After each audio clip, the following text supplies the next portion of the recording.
দেখুন একটা নতুন ধরনের তরকারি।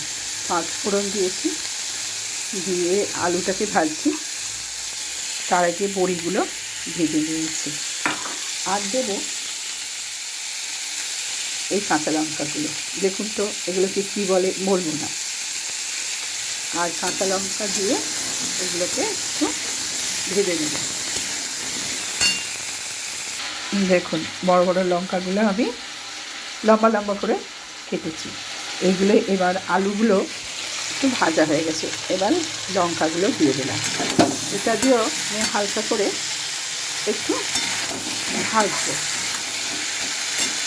দেখুন এর মধ্যে আমি একটু নুন আর সামান্য চিনি দিয়েছি। বাঙালি তো সবসময় একটু মিষ্টি ছাড়া খেতেই পারে না, তবে সামান্য দিয়েছি, 2-4টে দানা দিয়েছি।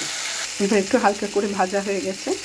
এবার দিয়েছি গুঁড়ো লঙ্কা, হলুদ, একটু সস, এগুলো আর বড়িটা দিয়ে দিয়েছি। দিয়ে এগুলো একত্রিত করে আর 1 মিনিট মতন একটু কষে নেব, দিয়ে জল দেবো। এবার একটু কষা হয়ে গেছে, এবার জল দেবো।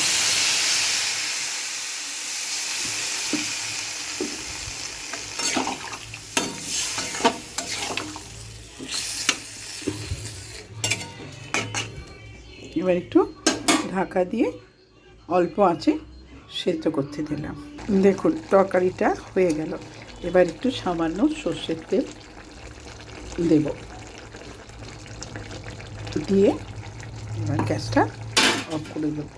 খেয়ে দেখবেন খুব ভালো লাগবে। সসের বদলে টমেটোও দিতে পারেন।